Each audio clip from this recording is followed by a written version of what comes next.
has thrown you a lot of challenges, you will make it through. And even if your dreams are as wild as going to space, they matter, and you can get there too. If I got there, you can get there too. Beautiful.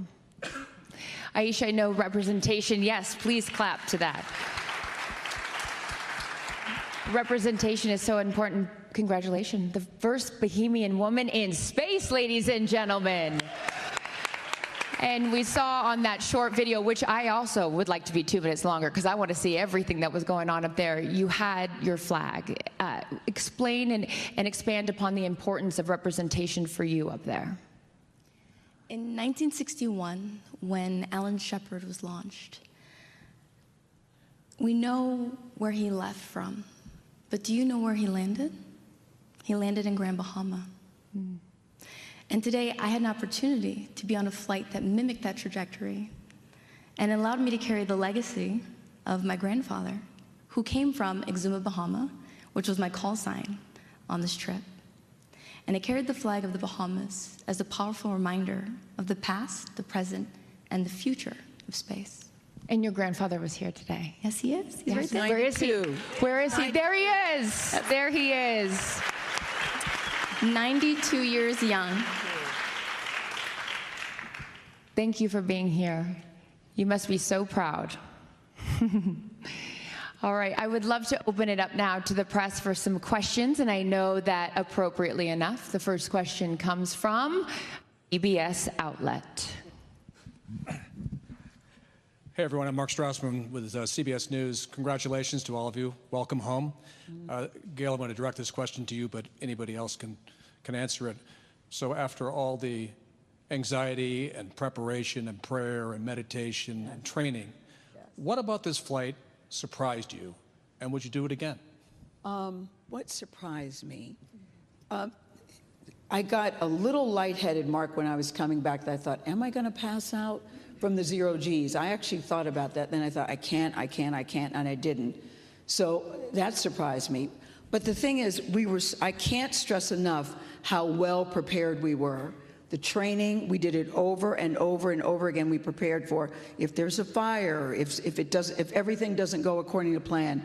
Which, by the way, you guys should know, Blue Origin has backup after backup after backup after backup. So I was very grateful for that. But we were so well trained and so well prepared. I wasn't really surprised by anything. We were all expecting the noises that we heard. We were all expecting a little bit of a vibration. When the parachutes deployed and they yanked you back up and brought you back down. So we were very, very, very well prepared. So that wasn't what got to me. What got to me was how calm I felt, because I really was, I can't stress enough, guys, how terrified I was.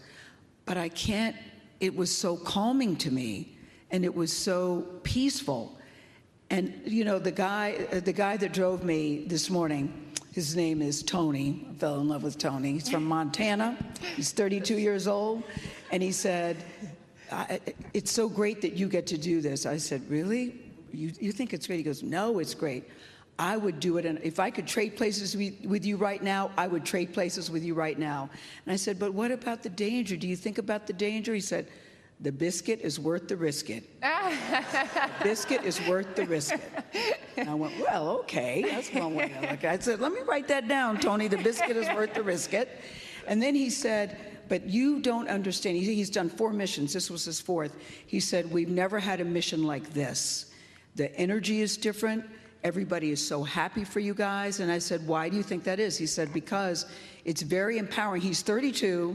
And I said, do you have a daughter? Is that why? He goes, nope, I don't have any children. I'm living the bachelor life and enjoying it.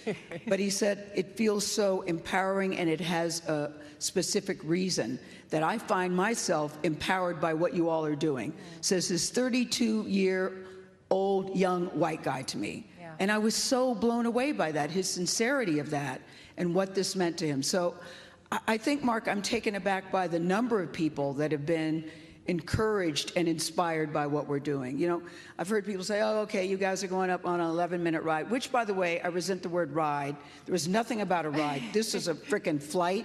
This is a frickin' journey. That was not a ride. It was not a joy ride.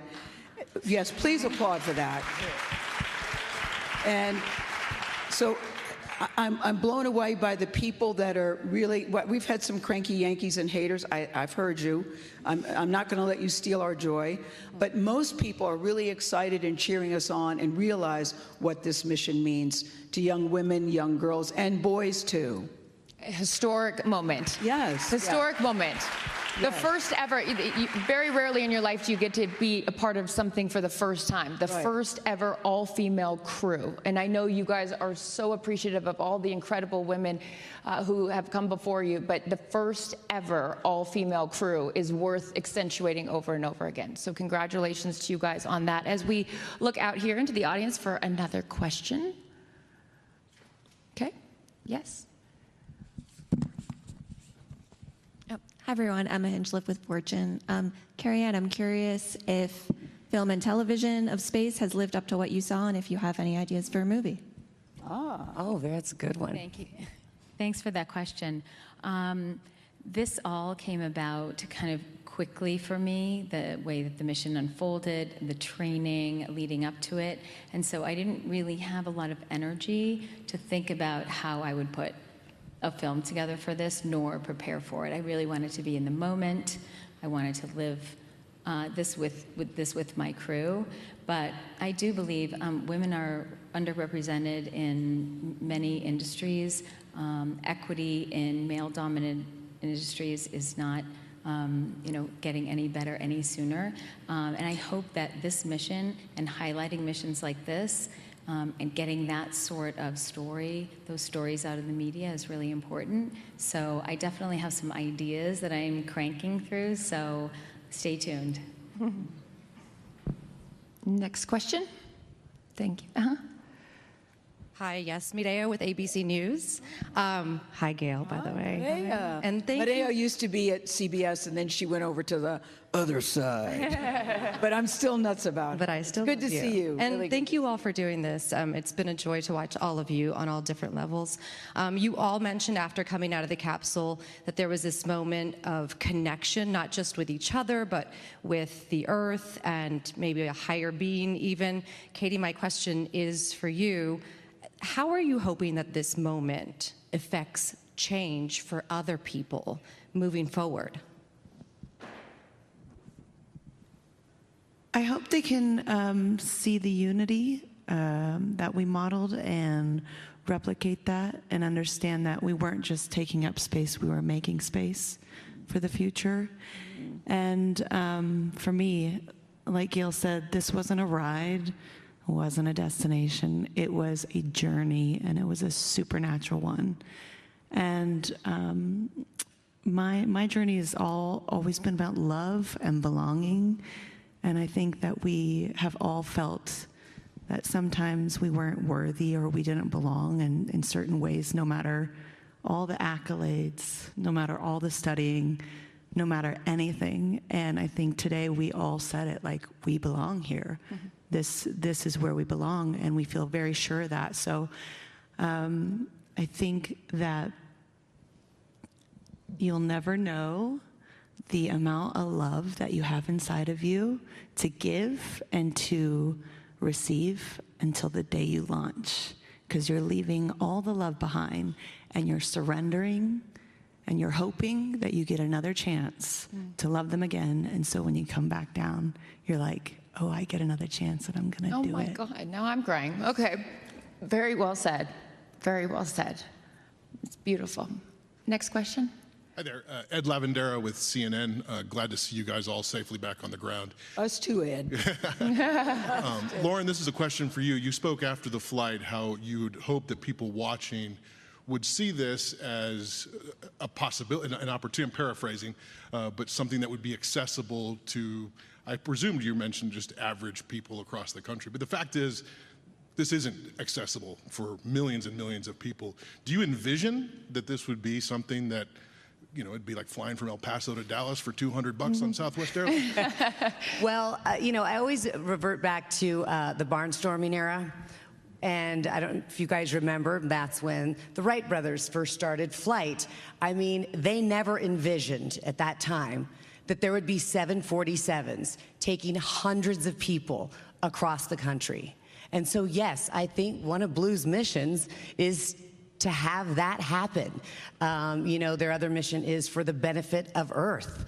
They want to put all of heavy industry on Earth, and it may seem fantastical now in space. Sorry, I'm still like coming down from this. Yes, put of all heavy industry in space, and it may seem really fantastical now, but I know Jeff, and I know Blue Origin, and we might not see it in this generation, but their kids and their kids will eventually have that. So Blue Origin is building the road to space so that your kids and their kids can build the future. It's such a good point, and I think what's interesting, again, this being my first launch and new to this whole world, is that the normalcy of these flights is a good thing. It's seeing more and more of them is why this is all working. So, and every time one goes up, they learn something. Every single time. Every single time. That's what they're doing. Every flight, they learn something. I think so many times, too, Ed, people think that you get comments about, why are you spending all that money in space? What about here on Earth? And to me, it's not a either or, it's a both and. And I think both things can be done. It's not a zero-sum game. And I think the more people, I was one of those people, actually. Well, I spent a lot of money on that. And then you get involved and you start listening and you start learning and you start seeing what goes into doing this and what comes out of it. I think you'll feel differently about it. Today on the webcast, I thought it's worth mentioning, and I'm not sure if she's here or if she wants me to call her out, but Kristen Fisher was with me today. Both her parents are astronauts. There she is.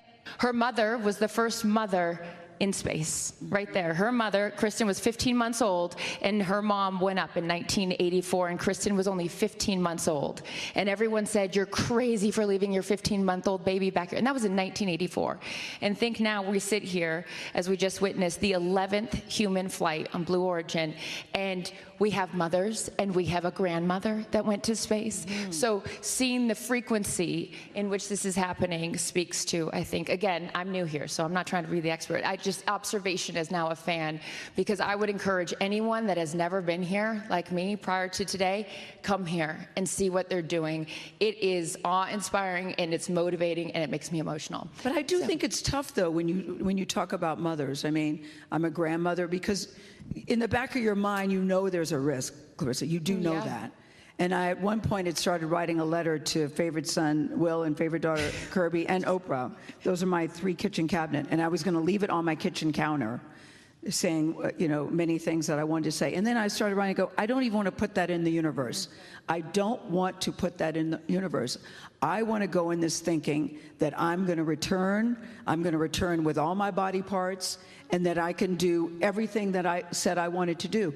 But you can't help on some level think about it. Sure. And I'm not a risk taker, but I do believe when a mission is this big and you're working with the company that you know, I mean, I can't tell you how safe I felt with these people here. When you know that I think this flight, I guess what I'm trying to say, is so much bigger than us sitting on this stage. We all know that. This is great and wonderful, but we all know it's so much bigger than what we just did today, and bigger than all of us. And going back out in the world outside of here and telling everybody your story. You guys are all storytellers. In the audience, I know we have another question. Hi, this is Brian from People. I'll stand up. Sorry. This is Brian from People Magazine. I just want to congratulate you all, and it was such an honor to watch. Gail, you spoke a little bit about this before, and you kind of mentioned it again, but I was wondering, you know, we've seen some chatter online, if you could respond to, like, you know, the criticism that you have seen about, you know, the flight. Yeah, thank you.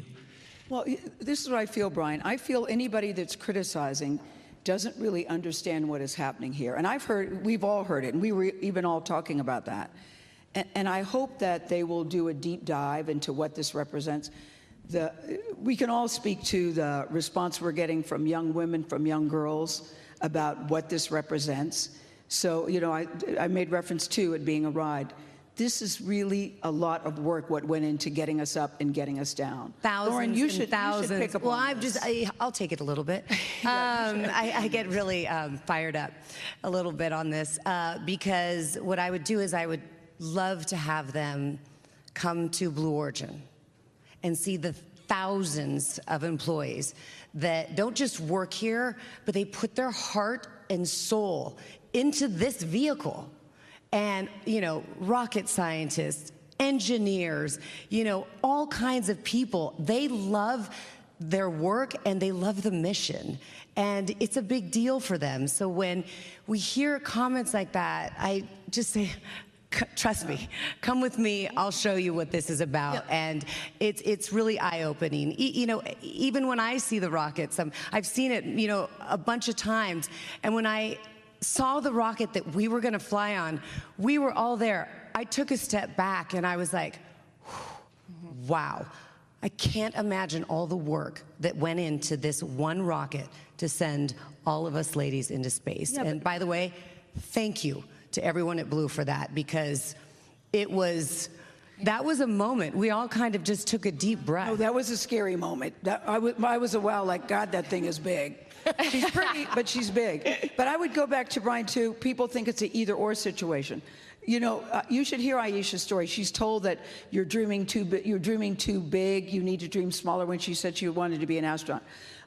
Amanda is a sexual assault survivor who had to choose between pursuing justice or going into a space program, and now they're both sitting here. I mean, you look at these, I don't have to tell your story. You should say, no, Aisha, you should say when people say I want to tap criticism. in here, Brian, because I wish those who were criticizing the mission could read the messages in my inbox. There you go.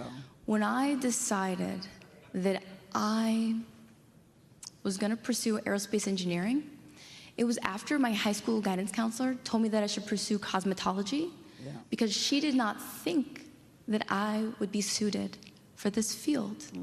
I went from pre-algebra in community college to 2 degrees in aerospace engineering to working for NASA to being able to sit on the stage and say it is bigger than the criticism. She's a rocket scientist, just saying. I am seeing boys and girls around the world say, I am inspired, and I see myself in this crew. We all are no stranger to watching Star Trek, and what did they have? They had artists, they had musicians, they had journalists. They had all people on the crew, because we need all of us. And when I look at this stage, and I'm sitting with these incredible women, we advance science today. More people are going to be able to do meaningful research with Blue Origin because we collected data. And it wasn't just plant biology. We studied human physiology. We contributed to the knowledge base of what people know about women. We flight qualified hardware so that more people could use our hardware to fly. It is bigger than the criticism. We are inspiring the world right now. Any other questions, Brian? Poor Brian was like, yeah, it's actually the person next to me's question. I just asked it, so. Brian, I'm a People magazine subscriber. We hear your question. We hear your question. I also want to point out that we had a female crew member 7 who did. Sarah. Yes. Where is Sarah? You had 2 crew member 7s, yeah. Exhaustedly and wonderfully and patiently. Very patient. Trained us and prepared us for every possible situation. We also had a lead capsule communications person. She was amazing as well. And so I think Jeff is also, you know, working toward equity in the workplace. And that is also a good message here too. Next question. Hi, all. My name is Samuel Maud from Elle. It's good to see you all again, and thank you so much for doing that beautiful cover for us. We're really so happy with how it turned out. My question is for Katy, and you mentioned that you sang What a Wonderful World up in the capsule, and I wanted to hear from you if you knew you were going to sing that song before and why you picked that song. Well, I don't know if any other pop stars have been to space, but I thought I wasn't sure if I was going to sing or if I wasn't, because I just wanted to honor my fellow astronauts and just, you know, hold the space in space. But I did come around to just singing a little bit of What a Wonderful World. And I didn't pick one of my songs because, again, it's not about me. It's about the collective. And it's about the view that we get to see, that we're humbled by, and how wonderful our world is. And so I just thought that was very apropos. And I was singing that song years ago and had no idea I'd take a little snippet of it. What did you all start thinking when she started singing that? Were you just like, oh my gosh? It was great, Carissa, because we'd been asking during every rehearsal, Sam, this is why this is such a good question. During every rehearsal, we said, Katy, you got to sing something. You have to. We were begging her. Firework or roar to the moon and the stars? You got to sing something. She goes, actually, I don't. She did tell us that. We were like, what? She said, actually, I don't. So when she started singing, weren't you guys all surprised when she started singing? I stopped talking. Yes. Just listen. Well, and I can say this as your friend, that takes a lot. And I love you. That's true. I love you so much, I can say that. So you definitely left a mark. And Katy, the perfect song, too. It was so beautiful. No one wanted to join in, which we might have done if you had sang Roar or Firework. But no one wanted to join in because her voice was so beautiful singing What a Wonderful World as we're coming back down. It was quite a moment. Beautiful. Next question. Hi, Eva Monterrey with NBC Telemundo. Congratulations, everyone. Katy, you sung about being strong, about roaring and rising up. But during liftoff, with the rockets shaking beneath you, did you feel that powerful, or did you feel overwhelmed or fearful? And if you would like your daughter to go to space? Oh, a good one. Since Daisy's been 3, she's always been like, Mommy, I want to touch the moon. And after we got back, I got to give her a big hug just now. And then she just looks at me and she goes, what are we doing today, Mom? I was like, you can have your iPad.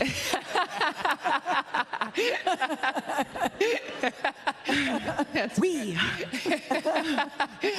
That's so funny. We were feeling all the things, and it surprised us. But I think one of our words was surrender. You know, like as a mother, and as the opportunity to be a mother, I think the only other time I felt this feeling at dancing at the threshold of life and the unknown is when I'm about to become a mother. And it is like, just take over, take the wheel. Yeah. I just got to let go and just know that you have the best in mind for me. And so, yeah, 10 out of 10 review. Daisy, go to space. Next question. That's it?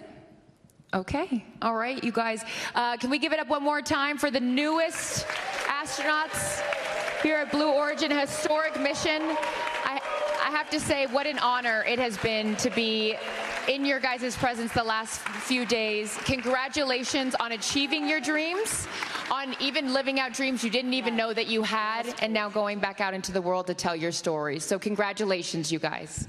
Thank you, Carissa. Thank you. We're going to let the newest astronauts exit to the left here, or our stage left. I'm going to ask again that the press just stay seated for a minute, and friends and family can make their way out that door right there. Thank you guys so much. Enjoy the rest of your day.